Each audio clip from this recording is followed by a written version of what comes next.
उलमाए ज़वील एहतराम, मशाइख सादात, हाज़रीन अहले सुन्नत व जमाअत, अस्सलामु अलैकुम व रहमतुल्लाहि व बरकातुहू।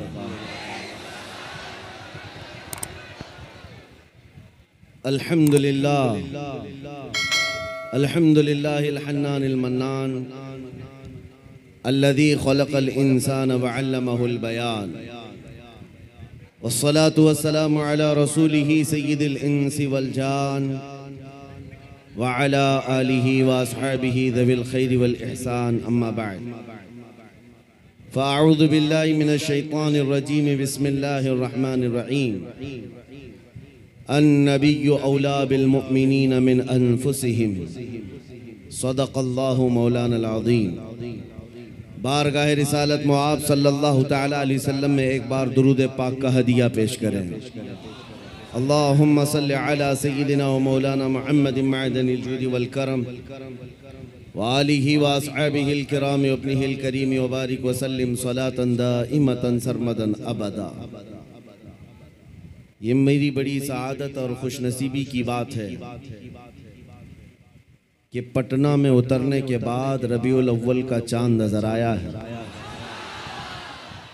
आज मेरी शुरुआत रबीउल अव्वल की आपके इस शहर से हो रही है। पहले तो हम सिर्फ पटना की सियासत ही जानते थे, सियासी हलचल यहाँ की, अखबारों की गर्मी नजर आती थी, लेकिन आज उतरने के बाद इश्क़ रसूल की गर्मी भी देखने को मिल रही है। यकीनन छोटी जगह ज़रूर है। नाज़िम इजलास कफील अंबर साहब से आप सुन रहे थे, यहाँ पर बैठे रह जाना, जमे रह जाना, ये भी अपने आप में इश्क का एक कमाल है। अभी बैठे बैठे दो चीज़ें आप महसूस कर रहे होंगे। मुझसे पहले एक नात मद्दाह रसूल शाकिर साहब पढ़ रहे थे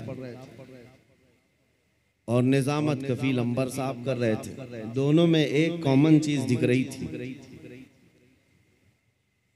पीछे से सुनने वाला दोनों को भी नहीं पहचान सकता कि इतनी उम्र वाला इतनी सुरीली आवाज में नात पढ़ता हो और इतना दुबला पतला आदमी इतना गरज कर नारे लगाता हो। दोनों भी समझ से बाहर थी। इस उम्र का आदमी इतनी मीठी आवाज में नात पढ़ रहा है और दूर से सुनने वाला कफील साहब के नारे को यह समझता होगा कि बहुत बड़ा हट्टा कट्टा आदमी होगा। लेकिन मेरे अजीजों, ये बात मैं इसलिए अर्ज कर रहा हूँ कि बचपन से हम सुनते आए हैं, मोहम्मद के गुलामों में बुढ़ापा आ नहीं सकता। रसूल करीम सल्लल्लाहु ताला अलैहि वसल्लम की गुलामी में जो बाल सफ़ेद हो जाएं तब भी बूढ़ा नहीं है, जिस्म अगर गल जाए तब भी कमज़ोर नहीं है। बाकी अगर हुजूर से दूर होकर हट्टा कट्टा पहलवान भी हो तो हमारी ठोकरों में है, और हुजूर से वफा करता है, व्हील चेयर पर बैठा है, तब भी वो हमारा इमाम है, वो हमारा इमाम है। दुनिया जानती है ताकत और कुव्वत इस कुर्सी का नाम नहीं है, ताकत और कुव्वत इश्क़ मुस्तफ़ा का नाम। अजीज़ान गिरामे वक़ार, असल जिंदगी क्या है इसको आज महसूस करने की जरूरत है। सुभान अल्लाह। हम अपनी तारीफ पसंद नहीं करते, ये उनकी मोहब्बतें हैं जो इस तरह से हमें बुलाते हैं। मैं नबी करीम सल्लल्लाहु ताला अलैहि वसल्लम के दरबार आली जाह के गुलामों का एक अदना कुत्ता होने पर फख्र महसूस करता। सगे तैबा सब कह के पुकारे बेदम वारसी ने ये दुआ किया था, या रसूल अल्लाह सारी दुनिया मुझे मदीने का कुत्ता कहकर पुकारे, सगे तैबा सब मुझे कह कर के पुकारे बेदम, यही रखियो मेरी पहचान मदीने वाले। ए मेरे अजीजों, आज हमें फख्र इसी बात पर होना चाहिए कि दुनिया मुझे नबी के नाम से जोड़ करके पहचाने, हुजूर की गुलामी में मुझे पहचाने, मेरे मनसब से, मेरे ओहदे से, मेरे माल से, मेरी जायदाद से, मेरे खानदान से नहीं। दुनिया अगर हुजूर की गुलामी से पहचानती है तो इससे बड़े कमाल की बात नहीं है। हम सब के लिए सबसे बड़े फख्र की बात हमारा तारुफ, हमारा इंट्रोडक्शन हुजूर के जरिए से हो जाए, इसलिए कि जिसका तारुफ नबी पाक सल्लल्लाहु तआला अलैहि वसल्लम से हो गया। आप जानते हैं इमाम अहले सुन्नत फाजिल बरेलवी इमाम अहमद रजा खान क़द्दसल्लाहु सिर्रहु शरीफ मुजद्दिद आज़म है, लेकिन आपसे इख्तिलाफ रखने वाली जमातों में बहुत सारी हैं। दूसरी जमातों में खास तौर पर अगर मैं जमात इस्लामी के बानी का जिक्र करूं, जिनका अहले सुन्नत व जमात बरेलवियत से कोई ताल्लुक नहीं, दूसरी जमात और दूसरे मकतब फिक्र के होने के बावजूद भी उन्होंने आला हजरत की तारीफ में सिर्फ इतना कहा है, वो बहुत बड़े आशिक रसूल थे। ये नहीं कहा बहुत बड़े पठान के बेटे थे, बहुत बड़े जमींदार थे, बल्कि कहा बहुत बड़े आशिक रसूल थे। दुनिया अगर हुजूर के नाम से पहचानती है तब कोई तुम्हें फना नहीं कर सकेगा। नाम तुम्हारा हमेशा रह जाएगा, बेनिशानों का निशान मिटता नहीं, मिटते मिटते नाम हो ही जाएगा। आज आला हजरत हर जगह क्यों किया जाता है, उसकी वजह यह है जिंदगी भर आला हजरत ने अपने खानदान के कसीदे नहीं पढ़े। जब जब आला हजरत ने कलम उठाया है तो बारगाह मुस्तफ़ा की मदह सराई की है। जब जब कलम उठाया है मेरे आका की शान में लिखा, सरवर कहूँ कि मालिको मौला कहूँ तुझे, बाग़े खलील का गुले ज़ेबा कहूँ तुझे। 100 साल गुजर जाने के बाद भी उनके कलाम पढ़ने से मुरझाए हुए दिलों में जिंदगी आ जाती है। यहाँ मुरझाई हुई कलियां खिल जाती हैं। आला हजरत का उसूल मैं आपको बता देता हूँ।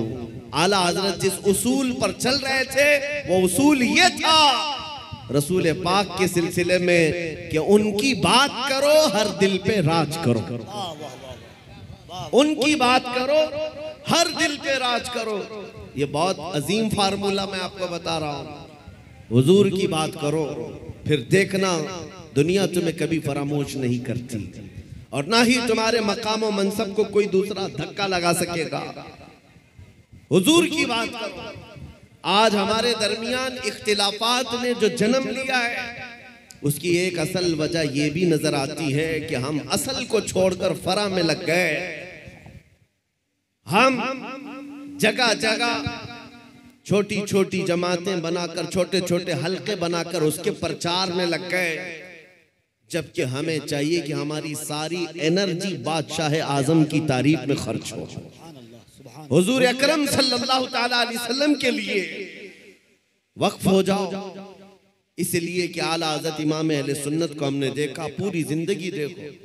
आपसे किसी ने पूछा अगर आपका तारुफ क्या है, आपका इंट्रोडक्शन क्या है, उन्होंने अपने बाप दादा परदादा के नामों को गिनाते हुए नहीं कहा मैं फलां फलां फलां फलां का बेटा हूं, बल्कि अपने तारुफ में कहा है उस गली का गधा हूं मैं जिसमें मांगते ताजदार फिरते हैं, वो सुए लालाजार फिरते हैं, तेरे दिन ए बहार फिरते हैं, ए रजा जाने आना दिल तेरे नगमों पे निसार, बुलबुले बाग़े मदीना तेरा कहना क्या है।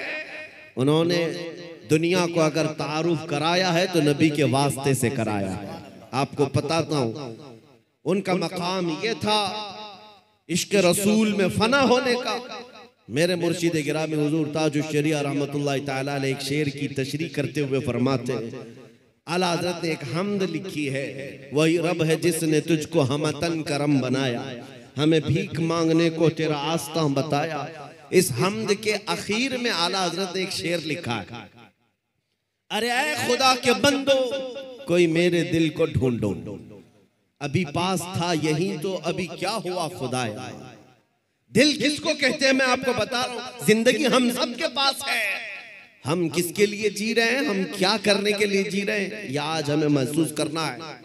आला हजरत किसके लिए जीते थे, उनका दिल रहता कहां था, बरेली की किस गली में उनका दिल रहता था। सुनो आला हज़रत कहते हैं, अरे खुदा के बंदो कोई मेरे दिल को ढूंढो, अभी पास था यहीं तो अभी क्या हुआ खुदाया, इसका मतलब क्या है? फरमाया हर जमाने में औलिया इकराम में एक वली होता है जिसको कुतुबुल इरशाद कहते हैं। कुतुबुल इरशाद का मतलब ये होता है वो अपने जमाने के औलिया में इतना तसर्रुफ और इतना इख्तियार रखता है कि वो अपने जमाने के औलिया को जिन कामों पर मामूर करे उसका हुक्म बजा लाना सारे लोगों पर जरूरी होता है। वो कोई भी ऑर्डर दे, कुतुबुल इरशाद। तो एक मर्तबा आला हजरत ने अपने जमाने के जितने रिजाल थे, औलिया थे, उनसे ये कहा, अरे आए खुदा के बंदो कोई मेरे दिल को ढूंढो, मेरा दिल ढूंढ करके लाओ। ये काम पर लगा दिया, दिल ढूंढ करके लाओ। अभी पास था यही तो अभी क्या हुआ खुदाया।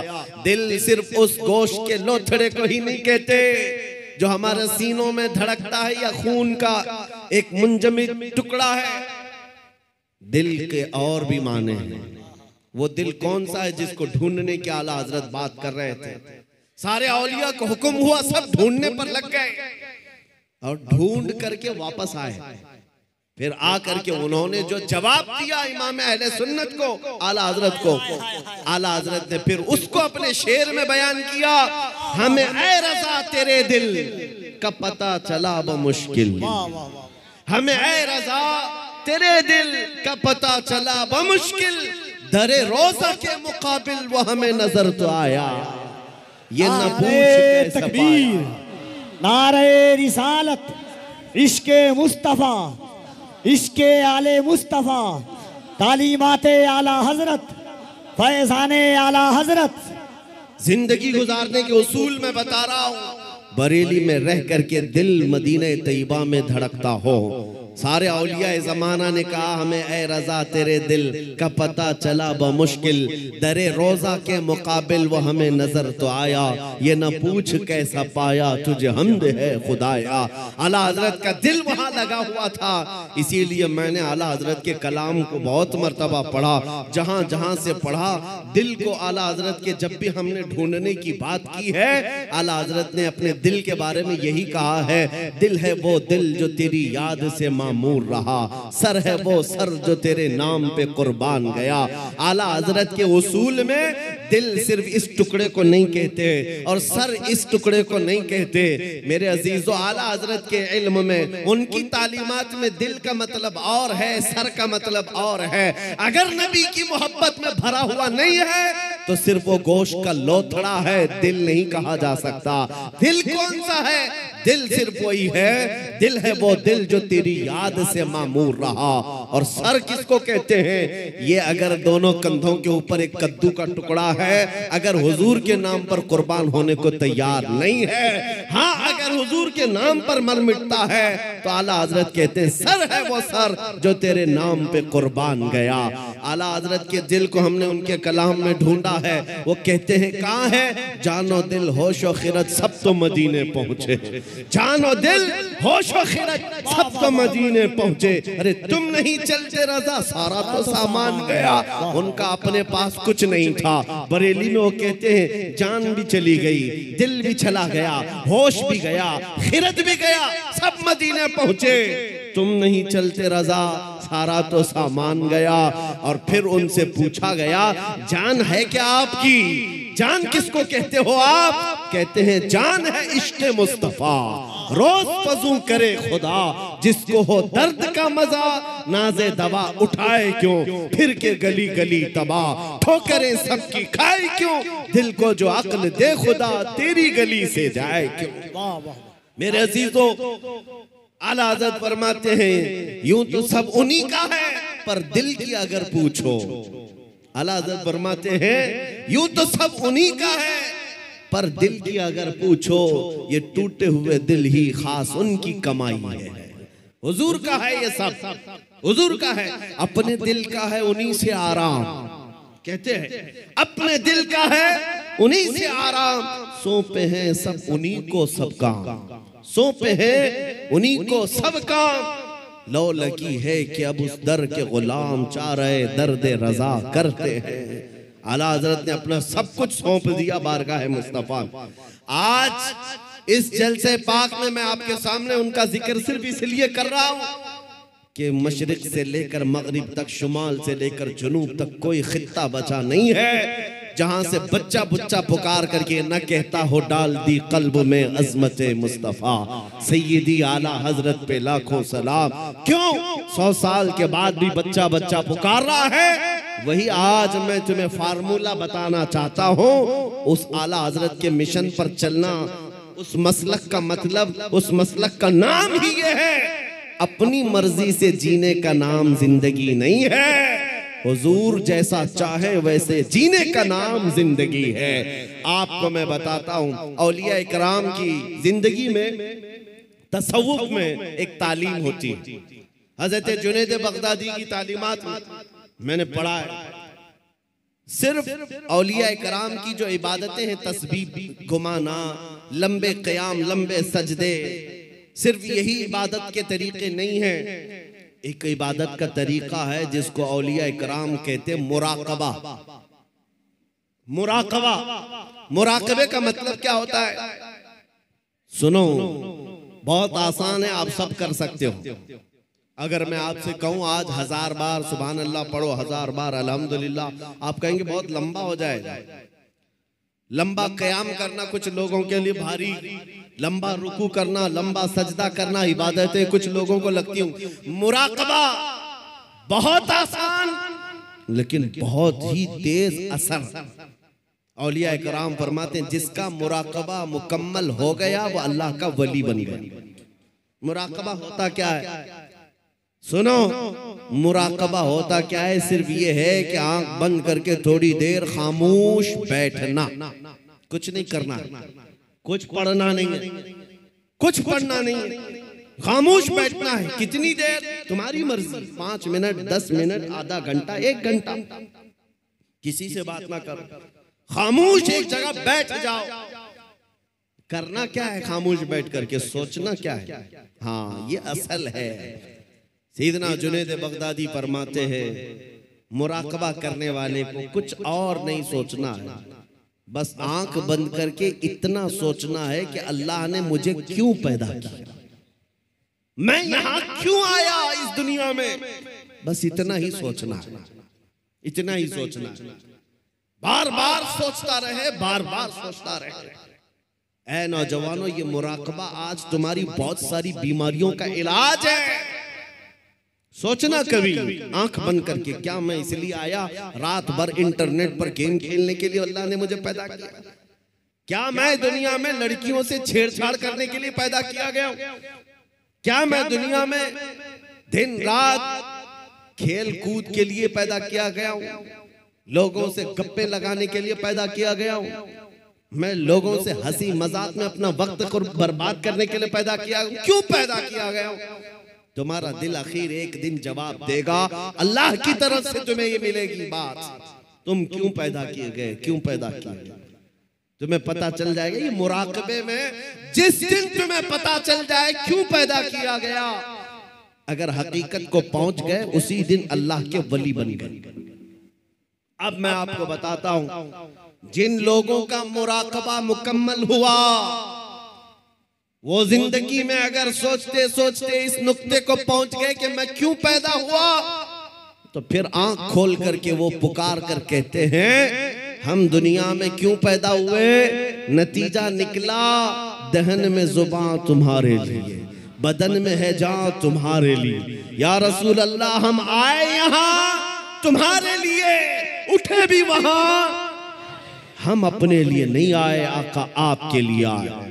मुराकबे में जो इस नुक्ते को पहुंच गया, बरेली का इमाम पुकार कर कहने लगा मुझे अल्लाह ने खेल कूद के लिए नहीं बनाया, मुझे अल्लाह ने सिर्फ बाजारों की जीनत के लिए नहीं बनाया, मुझे अल्लाह ने जिंदगी अपनी मर्जी से गुजारने के लिए नहीं बनाया। और उस आला हजरत के अजीम पोते ताजुश शरिया ने भी पुकार कर कहा, जब उनका मुराकबा मुकम्मल हुआ, जब वो सोचते रहे मैं क्यों पैदा हुआ, मैं क्यों दुनिया में आया, तब फिर ताजुश शरिया ने भी जवाब दिया हम इसलिए पैदा किए गए हैं जिंदगी ये नहीं किसी की किसी के लिए, जिंदगी है नबी की नबी के लिए। ना समझ मरते हैं जिंदगी के लिए, जीना मरना है सब कुछ नबी के लिए।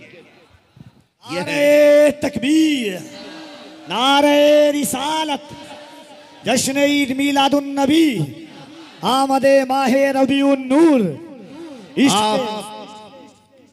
जिंदगी हुजूर पाक सल्लल्लाहु अलैहि वसल्लम के लिए अमानत बन करके अमानत बना कर दी गई है।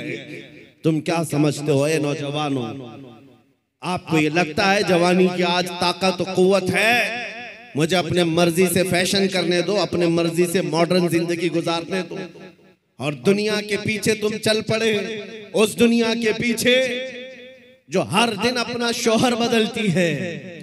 आला हज़रत फरमाते शहद दिखाए जहर पिलाए, कातिल डाइन शोहर कुछ, इस मुर्दार पे क्या ललचाना, दुनिया देखी भाली है।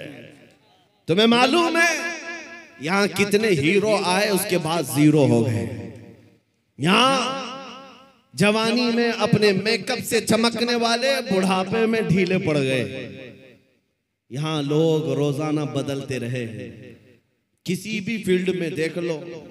कुछ लोगों को लगता है पर्दे सीमी पर बॉलीवुड और हॉलीवुड पर थिरकने वाले मुजरे करने वाले स्टार हैं, ये बड़े बड़े हीरो हैं और उनके पीछे कौम भागती है। मियाँ ये सिर्फ और सिर्फ ढलती छाँव है, थोड़े दिनों के बाद इनके चेहरे का गाजा उड़ गया तो यही कौम दूसरा हीरो ढूंढती है, दूसरा इन्हें चाहिए।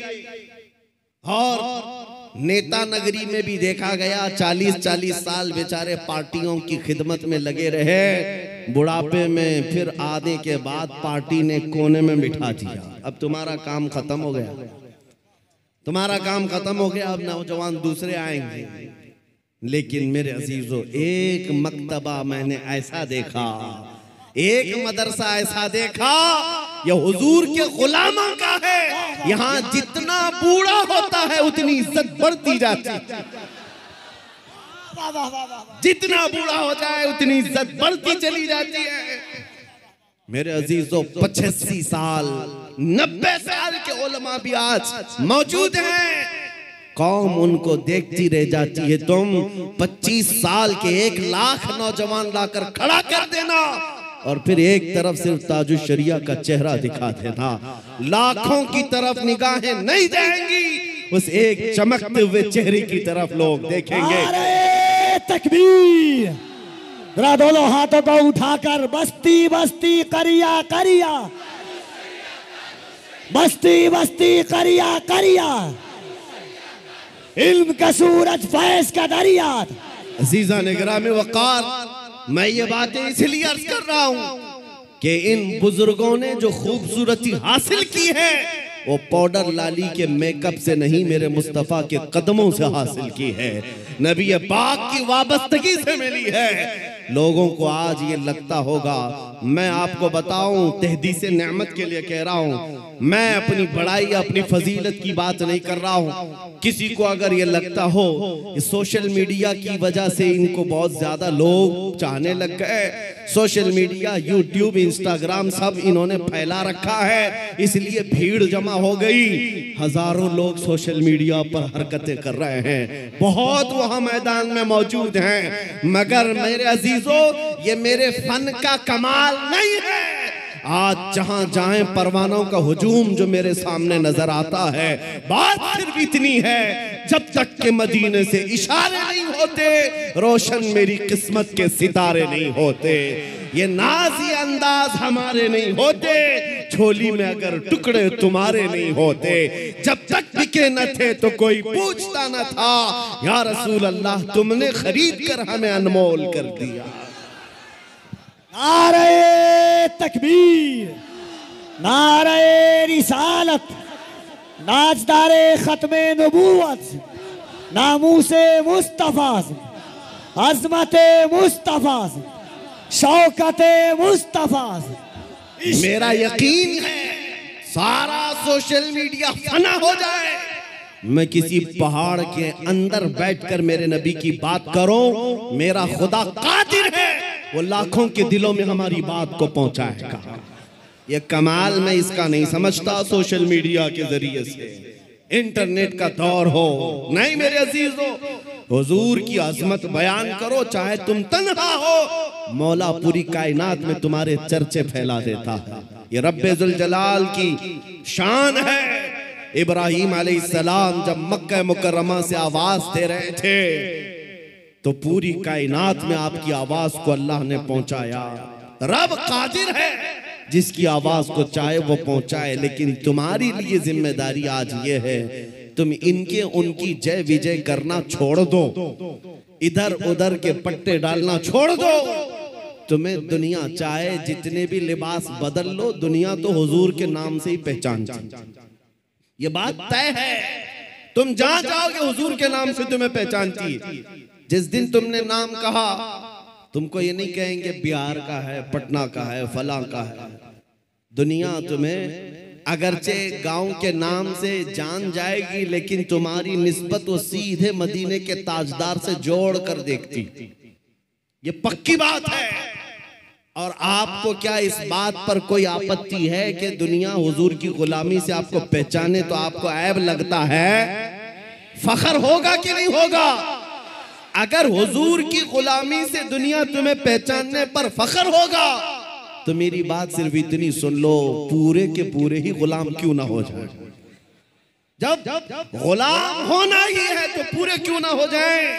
आला हजरत ने क्या खूब कहा, आज ले उनकी पनाह, आज मदद मांग उनसे, कल न मानेंगे कयामत में अगर मान गया। उन्हें जाना उन्हें माना, न रखा गैर से काम, लिल्लाहिल हम्द मैं दुनिया से मुसलमान गया। आज मैं आपको बात बताता हूँ, इमाम गजाली रहमतुल्लाह ताला अलैह से पूछा गया, जब उम्मत पर कोई सख्त वक्त आ जाए, तवज्जो चाहता हूँ, इलाज, उम्मत पर ऐसी कठिनाई आ जाए कि फितनों का उरूज हो जाए, फितने बहुत बढ़ जाएं, उम्मत मुस्तफ़ा की शौकत पर सवाल आ जाए, ऐसे वक्त में इलाज क्या है उम्मत मुस्तफ़ा के लिए, क्या आप हल बताते? आज हमसे भी लोग पूछते हैं, इंटरव्यू में पूछते हैं, मुसलमानों के लिए हल क्या है? इमाम गजाली ने फरमाया, एक ही हल है, इनके सीनों को हुजूर की मोहब्बत से भर दिया जाए, हुजूर की मोहब्बत से भर दिया जाए। मेरे अजीजों, लोग मुझे उर्सों में भी बुलाते हैं, पता नहीं कितने कितने जलसों में बुलाते हैं, मैं तो बात सिर्फ हुजूर की करता हूं। वजह सिर्फ ये है, मैंने सबको समझा रखा है, आज हमें इलाज करना है, जिस चीज की जरूरत है वही दो। जब इलाज कंप्लीट हो जाए इंशाअल्लाह, ये जिस जगह भी ले जाओगे ये खड़े हो रहेंगे। इमाम गजाली ने फरमाया, इनके दिलों को हुजूर की मोहब्बत से भर दो। तो आपसे पूछा गया, वैसे तो हर मुसलमान कहता है मुझे हुजूर से मोहब्बत है, अभी मैं पूछूं, एक हाथ में दो हाथ उठाएंगे, हुजूर से मोहब्बत है या नहीं? अगर अभी सवाल करें, हर कोई पुकार कर कहेगा हाँ हुजूर से मोहब्बत है, मैं तो जान देने को तैयार हूं, हर कोई कहेगा। इमाम गजाली ने फरमाया, हाँ हर कोई कहता तो है, लेकिन बात क्या है सुनो, इंसान की फितरत है और दुनिया का दस्तूर है। जो इंसान जिससे जितनी मोहब्बत करता है, दिन में उसका बार बार जिक्र भी करता है, बार बार उसको याद करता है, बार बार याद करता है। और जब बार बार किसी का जिक्र करने लग जाए तो समझ लो उसका दिल भर गया है, इश्क से, मोहब्बत से भर गया है। और नहीं, जिक्र ही नहीं करता, यूं ही कहता है, तो वो झूठा आदमी, वो झूठ बोलता है। हुजूर से मोहब्बत, हुजूर से मोहब्बत कहता तो है, लेकिन उसकी जिंदगी में नजर कभी नहीं आता। कहीं ऐसा तो नहीं मेरे अजीजों, आज मैं नौजवानों को देखता हूं, फिल्मी गानों के इनको लाइनें याद हो जाती हैं, फिल्मों के डायलॉग याद हो जाते हैं, मेरे नबी की 4 हदीसें क्यों नहीं याद? अगर हुजूर से कसरत से मोहब्बत होती तो हुजूर की अदाओं से भी मोहब्बत होती, हुजूर के जुमले तुम्हारी जुबानों पर गर्दिश कर रहे होते, बार बार तुम उनका जिक्र कर रहे होते। और फरमाया बुजुर्गों ने, जो कसरत से हुजूर पर दुरूद पढ़ता रहता है दिन भर रात भर, समझ लो उसका दिल भरा हुआ है हुजूर की मोहब्बत, क्योंकि बार बार वो जिक्र कर रहा है, बार बार याद कर रहा है। एक बुजुर्ग की बात मैं आपको बताता हूं। एक बुजुर्ग ने एक शख्स की तरबियत कैसी की थी। मुरीद था, अपने शेख से आकर कहा मोहब्बत कैसे करूं, मोहब्बत कैसी होनी चाहिए। कहा एक काम कर, मैं एक भैंस तुझे देता हूं, उसको पाल। बिहार वाले अच्छी तरह समझ सकते हैं। भैंस बुजुर्ग ने अपने मुरीद को दी और कहा इसकी बहुत अच्छी देखभाल करना, बार बार इसका ख्याल रखना। कहा ठीक है, 1 महीने के बाद आना, मुलाकात करना। 1 महीने के बाद आया। हजरत ने पूछा कैसा है, क्या हाल है। कहा मैं बहुत अच्छा हूं। तेरी भैंस कैसी है। कहा वो भी बहुत अच्छी है। तुम खाना खाए। कहा हाँ मैं खाना खा लिया। तुम्हारी भैंस। हाँ वो भी खाना खा चुकी है। जब जब जिक्र किया जाए भैंस का अच्छी तरह से जिक्र करता था। कहा 1 महीना और जाओ, 1 महीना और उस भैंस के साथ उठना बैठना लगाव रखो। दूसरे महीने के बाद आया। बुजुर्ग ने, मुर्शिद ने पूछा क्या हाल है। कहा मैं भी अच्छा हूं, मेरी भैंस भी अच्छी।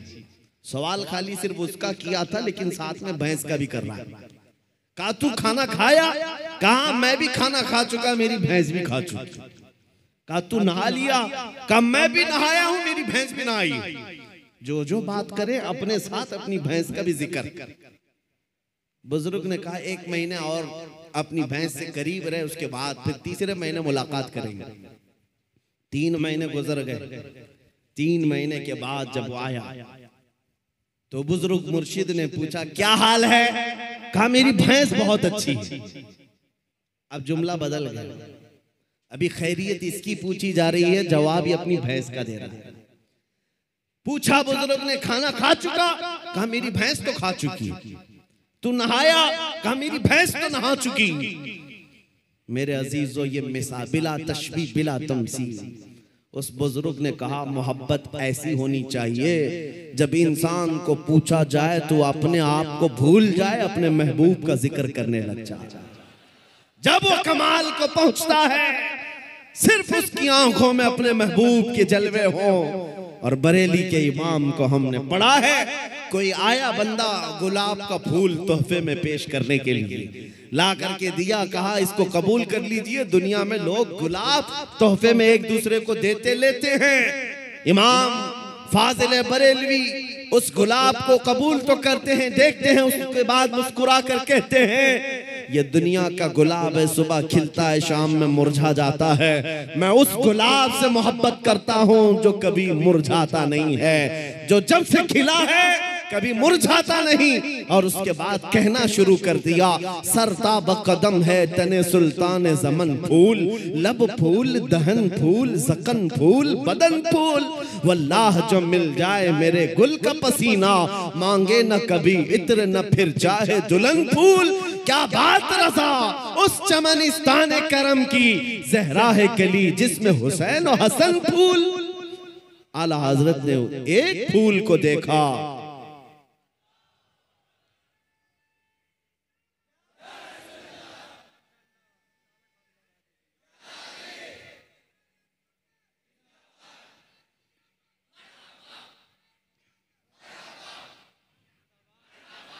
हुजूर पाक सल्लल्लाहु ताला अलैहि वसल्लम का जिक्र आया। आला हजरत ने सारे फूल फूल फूल पर एक नात ही लिख दी। यह इश्क का दर्जा होता है, जिक्र अपने महबूब का ज्यादा करे, अपना नहीं। यहाँ लोग तुर्रम खां बने हुए अपने ही बड़ाइयां करने लग गए। आला हजरत ने अपनी तो छोड़ो, किसी दुनियादार की तारीफ करने पर भी रजामंद नहीं हुए। जब किसी ने कहा भी किसी का कसीदा लिख दो तो आपने यही जवाब में कहा करो मद है अहले दुवल रजा, पड़े इस बला में मेरी बला, मैं गदा हूं अपने करीम का, मेरा दीन पा रहे ना नहीं, मेरा दीन रोटी का टुकड़ा नहीं है, मैं तो गदा हूं अपने करीम का। आज उस मोहब्बत की जरूरत है, आज उस कमाल के इश्क की जरूरत है। मैं आपसे पूछता हूं मेरे अजीजों, आप हुजूर पाक सल्लल्लाहु ताला अलैहि वसल्लम से बेहद मोहब्बत करते हैं, मुझे पता है, दिल से मोहब्बत करते हैं, लेकिन जिंदगियों में उसका इंप्लीमेंट, उसका निफास क्यों नहीं कर पाते? जिस दिन हम कौल और फेल में एक हो जाएं, जो कह रहे हैं वही करने भी लग जाए तो समझ लो फिर आपने इश्क का कमाल पा लिया। फिर दुनिया तुम्हारी इन हस्तियों से खौफ खाने लग जाएगी जैसे कैसर और किसरा बादिया नशीन अरब से खौफ खाती थी। जब मदीने के सहरा से निकल करके बगैर चप्पल के पैबंद लगे कपड़े पहनकर सहाबा निकले थे, ईरान भी कांपने लग गया था, रोम भी कांपने लग गया था। उस वक्त की सुपर पावर ताकतों को अगर किसी ने धूल चटाया है, मेरे नबी के गुलामों ने धूल चटाया है। हुजूर के आशिकों ने उन्हें घुटने पर लाकर मजबूर कर रखा था। आपको पता है उनके नजदीक इज्जत क्या थी? आपको बताता हूँ, सैयदना उमर इब्ने खत्ताब रदियल्लाहु ताला अन्हु का दौरे खिलाफत है। मदीने से एक फौज निकली, किसरा को खत्म करके आती है। ईरान की हुकूमत जो किसरा कहलाती थी उस जमाने में खत्म कर दी गई। इस्लाम का परचम लहराया। वो दौर ऐसा था, सुपर पावर था उस वक्त ईरान, सुपर पावर ताकत थी। हजारों नहीं लाखों की फौज उनके पास थी। जब टुकड़े टुकड़े हो गए, सहाबा की हुकूमत आई, माले गनीमत हाथ आया तो बहुत सारा माल वहां से मदीने लाया गया, उसमें कीमती सामान भी थे। उस वक्त मदीने तैयबा ईरान के बादशाह के दरबार में बिछाया जाने वाला सबसे महंगा कालीन भी मदीना आया, लाया गया। सहाबा ने उमर इब्ने खत्ताब अमीरुल मोमिनीन रदियल्लाहु ताला अन्हु के पास वो कालीन पेश किया। कहा ये कालीन वो है, बादशाह जब किसी से बहुत खुश होता तो थोड़ी देर इस कालीन पर उसको बिठा देता और वो जिंदगी भर बैठने वाला फख्र करता, मैं बादशाह के महंगे कालीन पर बैठ कर आया हूँ, मैं बादशाह के महंगे कालीन पर बैठ कर आया हूँ। इस कालीन की अजमत है, लोग इसकी बड़ी तारीफ करते हैं, बड़ी बुलंद कालीन है। हम मदीने ले आए हैं। उमर इब्ने खत्ताब के पास दिया गया, कहा गया कि आप इसको सही जगह इस्तेमाल करें। मेरे अजीजों, सैयदना अमीरुल मोमिनीन उमर इब्ने खत्ताब ने उस कालीन को कबूल तो किया, ले जाकर के हुजूर के मिंबर पर या मेहराब पर या मस्जिद की सफों में नहीं लगाया, बल्कि कहा मस्जिद नबवी में दाखिल होने से पहले जो दरवाजा है उस दरवाजे के बाहर इस कालीन को फेंक दो। जो मस्जिद के अंदर आए वो अपने पैरों को पोंछ करके आए, पैरों को पोंछ कर अंदर आए, इसलिए कि किसरा बादशाह जिस पर बैठकर फख्र करता था, दुनिया को ये पता चल जाए वो मोहम्मद अरबी के गुलामों के धूल के बराबर होती।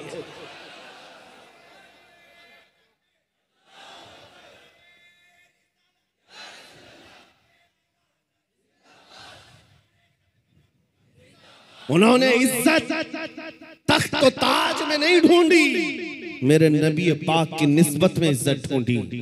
आपको पता है एक साहबी हजरत नौमान एक बादशाह के यहाँ गए थे, तवज्जो, बादशाह के यहाँ मेहमान बुलाए गए थे, कासिद बनकर गए। बादशाह ने उनके आने पर कालीन बिछाया रेशम का और कुर्सी बिछाई सोने की कलई की हुई कि मोहम्मद अरबी का कासिद आ रहा है, एम्बेसडर आ रहा है, तर्जुमान है। लेकिन जैसे ही हजरत नौमान पहुंचे वो कालीन को आपने तलवार से फाड़ दिया और निकाल दिया, जमीन पर चले। फिर जब कुर्सी के पास आए देखा सोने की कुर्सी है, पांव से धक्का मारकर गिराया और कहा मुझे सादी कुर्सी लाओ, दूसरी। बादशाह ने कहा ये इतना गुरूर है, मोहम्मद अरबी सल्लल्लाहु अलैहि वसल्लम के गुलामों में इतना एटीट्यूड। उस सहाबी ने कहा ये गुरूर और तकब्बुर नहीं है, मैं मेरे नबी का गुलाम, मेरे मुस्तफा का गुलाम। मेरे नबी की शरीयत में मर्दों के लिए रेशम भी हराम है, सोना भी हराम। मर्दों के लिए रेशम का इस्तेमाल हराम है और सोने का इस्तेमाल, गोल्ड का इस्तेमाल हराम है। बादशाह से उन्होंने कहा तू सारी दुनिया की कुर्सियों को सोने की बनाकर लाकर रख दे, तब भी नबी का ये गुलाम सबको ठोकर मारेगा, अपने नबी की शरीयत को गले लगाएगा। उसी गुलाम की आवाज थी, उसी नबी के गुलामों की आवाज थी जो आज मैं मैसेज में कहना चाहता हूं। नौजवानों, फख्र करना हो तो अपने नबी की निस्बत पर फख्र करो। दुनिया अगर आज तुम्हें मुसलमान कहती है तो दाढ़ी मुंडाकर, टोपी छुपाकर, लोगों में छुपने की कोशिश करके सेकुलर बनने की कोशिश मत करना।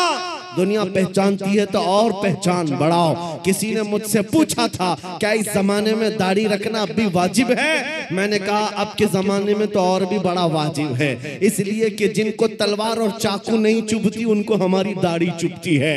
मैंने यही कहा, ऐ नौजवान, लोगों को चोटी रखने में शर्म नहीं आती, मुझे नबी की दाढ़ी रखने में क्यों शर्म आएगी? अगर लोग नंगा घूमकर फख्र कर सकते हैं, मैं मेरे नबी के अखलाक पर फख्र क्यों नहीं कर सकता? दुनिया को अगर हक है फैशन करने का, मुझे मेरे नबी की अदाओं पर फख्र करने का क्यों नहीं हक है? बस नौजवानों, खता हमसे हुई है, हम इन नंगों के पीछे भागने लग गए, अल्लाह ने हमारी इज्जत व वकार को खत्म कर दिया।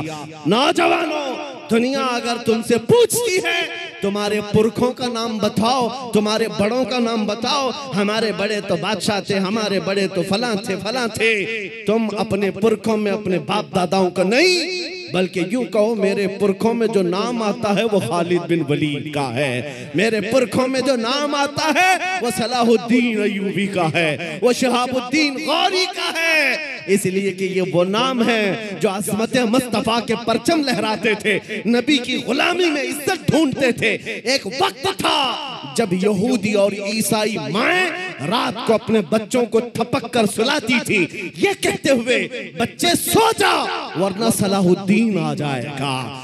नबी के गुलामों की हैबत ऐसी थी, वो इसलिए थी कि उन्होंने अपने बलबूते अपनी ताकत पर इज्जत नहीं कमाई, मेरे नबी की निस्बत में इज्जत कमाई थी। आज भी एक ही हल है हमारे पास, वापस आ जाओ उस पॉइंट पर, उस नुक्ते पर जहां मेरे मुस्तफा ने हमें छोड़ा था, हुजूर ने सहाबा को जहां छोड़ा उस नुक्ते पर आ जाओ, इधर उधर की बात न करो।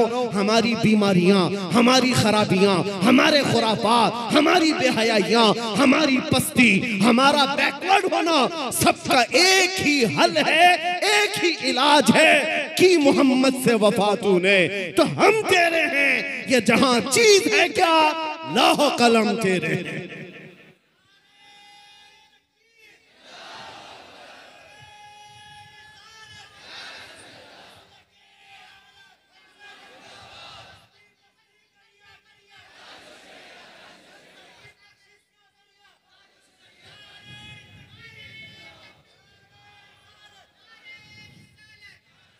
अब ये यकीन भी होने लग गया, अल्लाह की जात से मैं कभी नाउम्मीद नहीं और किसी मुसलमान को होना भी नहीं, नाउम्मीद ही नहीं।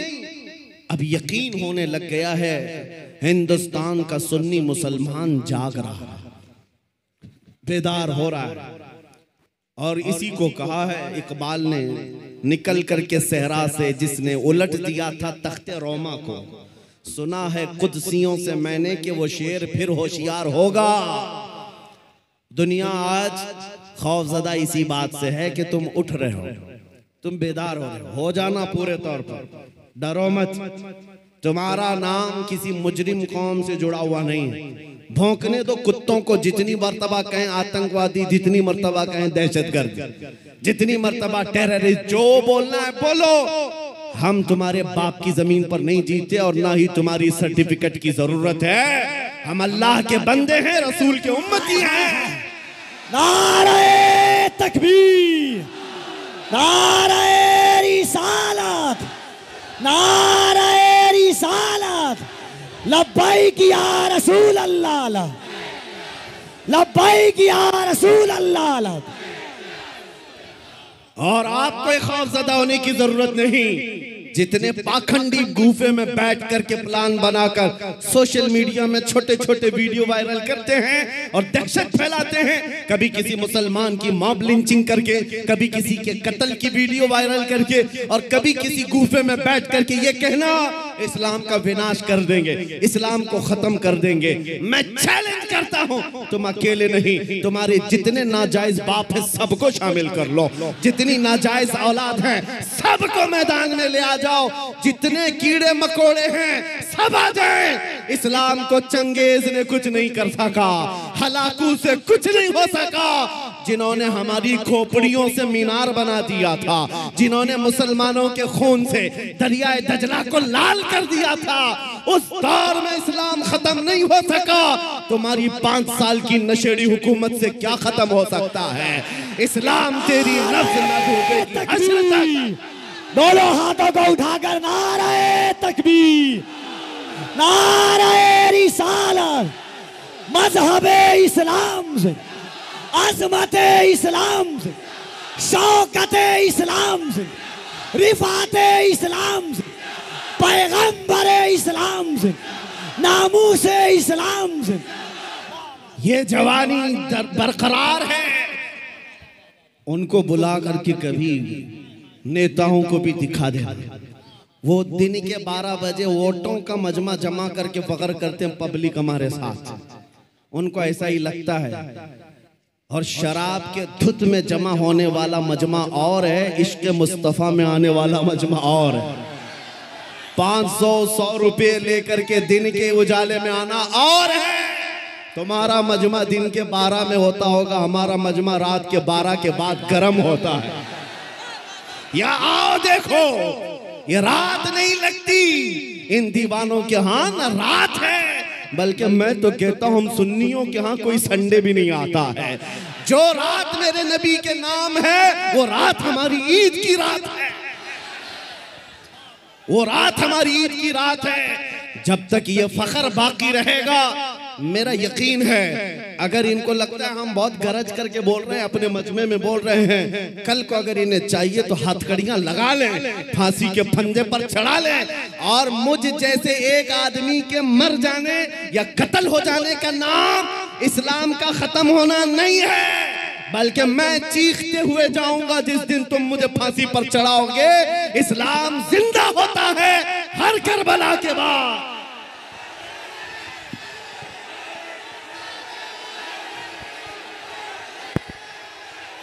हेलो, लब्बैक लब्बैक या रसूल अल्लाह, लब्बैक लब्बैक लब्बैक या रसूल अल्लाह, लब्बैक लब्बैक लब्बैक या रसूल अल्लाह, लब्बैक लब्बैक लब्बैक या रसूल अल्लाह, लब्बैक लब्बैक लब्बैक या रसूल अल्लाह। नारे तकबीर। आज हुकूमत के नशे में आकर अगर कोई बार बार मेरे नबी की जात को इस्तेमाल करता है तो हमारे जज्बात बेकरार होते हैं। लोगों को ये लगता है, डिपार्टमेंट वाले बार बार ये कहते हैं, मौलाना क्यों इतना एग्रेसिव हो जाते हो, क्यों इतने भड़काऊ बातें करते हो।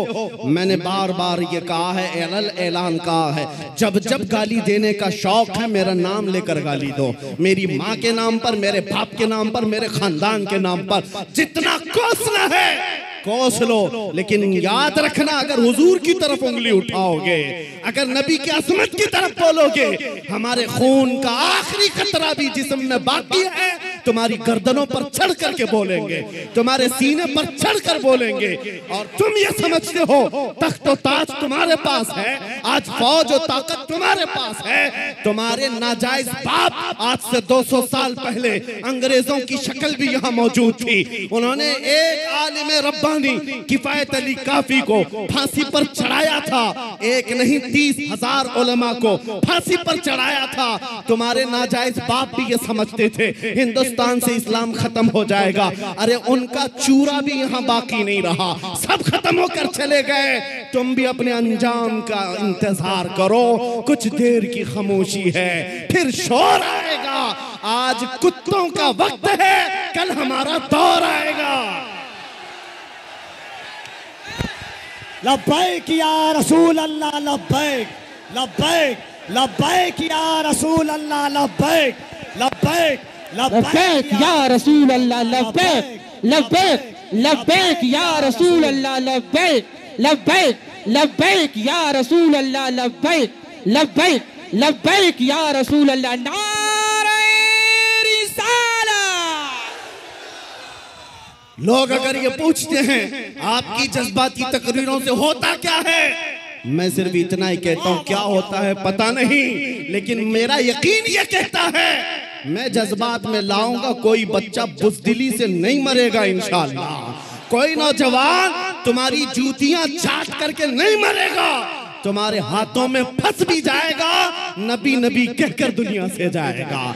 हम अपने जज्बात को जिंदा रखते हैं इसलिए कि जज्बात नहीं है तो वो नामर्द आदमी है। अगर जज्बात हुजूर के लिए जिंदा है उसी को मैं मर्द समझता हूँ, उसी को इंसान समझता हूँ। और जो बेगैरती की बात करते हैं, अरे मसलहत का भी ख्याल करो, हिकमत का भी ख्याल करो, हालात का भी ख्याल करो। ये हालात तुम्हें मुबारक, मुझे मेरे नबी की इज्जत मुबारक। अगर इन हालात में नबी की इज्जत महफूज नहीं है तो हम आजादी से घूम कर कौन से मजे उठा सकेंगे। वो सहाबा की बात तो सुनो, जब जंगे ओहद में ये बात मशहूर हो गई, हुजूर का कत्ल हो गया, सहाबा ने तलवारें छोड़ दी, हाथों से तलवारें छूट गई।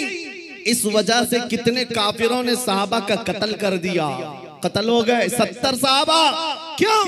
जब ये खबर फैली थी ना कि हुजूर का इंतकाल हो गया, सहाबा बेइख्तियार कहने लगे अल्लाह के नबी अगर नहीं है तो फिर जिंदगी कहते किसे? हुजूर आप नहीं हैं तो जिंदगी क्या है? इसलिए ऐ सुन्नियों, आज हमारा जज्बा यही होना चाहिए, अगर हुजूर का नाम सलामत नहीं तो फिर हमारी जिंदगी किस काम की? हम किस खाक के लिए जीते हैं? आज के बाद तकलीफों से और मुसीबतों से घबराना नहीं, तुम अपने दीन पर अमल पैरा रहो। गैर कानूनी कामों की बात मैं नहीं करता, चाकू छुरी तलवार बंदूक की भी बात नहीं करता। मैं तो बात सिर्फ इतनी कहता हूँ, हुजूर का इश्क इतना भर लो कि तुम्हारे चलने फिरने से भी कीड़े फना हो जाए। हाँ, तुम्हारे किसी हथियार की जरूरत नहीं, तुम हुजूर के आशिक बनकर गलियों से घूमो, कुत्ते यूं ही मर जाएं। हाँ, पागल होकर मर जाएं, सिर्फ तुम्हारी खुशबुओं से मर जाएं। बात इतनी है। और मैं आज आखिरी बात ये कहता हूँ, सहाबा का मसलक यही था, उन्होंने कोड़े भी खाए, तलवारें भी खाई, जख्म भी खाए। एक साहबी साद इब्न रबी जिनके 12 नेज़े लगे थे, पेट फट गया था। जंगे ओहद में फिर भी कह रहे थे जो आए हुए सहाबा, जाओ नबी को मेरा सलाम कह देना, मैंने उनकी हिफाजत का हक अदा नहीं किया। पेट फट गया, तब भी ये कहते थे हम आज नरम नरम खाने खाकर गरम गरम बिस्तरों पर सोकर सिर्फ यहाँ बैठकर नारे लगाकर समझते हुजूर की इज्जत की हम हिफाजत करते हैं। मेरे अजीजों, बदलना है हमें जिंदगी, बदलना है हमें जिंदगी। कब तक ये गाने सुन सुन करके निफाक दिल में पैदा करते रहोगे? बॉलीवुड और बॉलीवुड के हॉलीवुड के नगमों पर नाचते रहोगे? तुम जिंदगी बदल डालो। आज दुनिया, मैं आपको बताऊं, सादी हजरत फखरुद्दीन राजी बहुत बड़े हकीम है, कहते हैं एक मैंने हकीमी में, डॉक्टरी में एक चीज देखी है, एक चीज देखी है, मोहम्मद अरबी सल्लल्लाहु अलैहि वसल्लम की मोहब्बत में अगर कोई 90 साल का भी हो जाए तो उसका दिमाग पागल नहीं हो सकता, पागल कभी नहीं होता। हुजूर का आशिक पागल नहीं होता, और अगर पागल होता है तो सिर्फ उनके लिए होता है, और दीवाना होता है सिर्फ उनके लिए होता है, बाकी किसी के लिए नहीं होता। आज मैं यही चाहता हूं कि दुनिया तुम्हें पागल कहे, मजनू कहे, दाढ़ी वाला कहे, टोपी वाला कहे, छोड़ दो उनकी बातों का। कुछ भी रिएक्ट करना, तुम्हें अंदर से फख्र होना चाहिए, फख्र होना चाहिए, इसलिए कि तुम इन कुत्तों के लिए नहीं जीते। कब्र में आमिना के लाल तशरीफ लाने वाले हैं, हश्र में मेरे आका तशरीफ लाने वाले हैं, उनके सामने मुझे खड़ा होना है। कहीं हुजूर ये ना कह दें कि दुनिया वालों के लिए तूने मेरी अखलाक को बदल लिया, उनको राजी करने के लिए तू मेरी सुन्नतें छोड़ दिया। नहीं, कब्र में जब जाएं तुम्हारा चेहरा देखे तो मेरे नबी से कदमों को चूम कर कहना, आका दुनिया 1000 ताने देती थी मगर मैं आपके लिबास को पसंद करता था, मैं आपके चेहरे को पसंद करता था, आपके कदमों में आना चाहता था। बस आज मेरा मसलक आपको बता दूं, आप सब इसी बात पर गामजन हो जाएं। मेरा मसलक का मतलब सहाबा का, औलिया का, ताबईन का, आला हजरत का यही है, हर मुसीबत हर सितम गवारा है, हर मुसीबत हर सितम गवारा है। या रसूल अल्लाह, एक बार तुम कह दो कि तू हमारा, तू हमारा है। आज के बाद हम इसी मिशन पर जीते हैं दुनिया के हाथ फैलाना छोड़ दो, दुनिया के लिए जीना छोड़ दो। जिंदगी ये नहीं किसी की किसी के लिए, जिंदगी है नबी की नबी के लिए। ना समझ मरते हैं जिंदगी के लिए, जीना मरना है सब कुछ नबी के लिए। और इस अकीदे के साथ आज महफिल खत्म करता हूँ। कौन देता है? देने को मुंह चाहिए, देने वाला है सच्चा, देने वाला है सच्चा, देने वाला है सच्चा। आका आपके दरबार में, आपके शहर, आपके मुबारक महीने का पहला चांद आया है पटना की सरजमीन से। आशिकाने मुस्तफा मदीने की तरफ लो लगाकर पुकारते हैं, अभी वो उम्मी फिदा का या रसूल अल्लाह, मैं मुजरिम हूँ आका, मुझे साथ ले लो कि रस्ते में हैं जा बजा थाने वाले। चमक तुझसे पाते हैं सब पाने वाले, मेरा दिल भी चमका दे चमकाने वाले। लब्बैक या रसूल अल्लाह, लब्बैक या रसूल अल्लाह, लब्बैक या रसूल अल्लाह।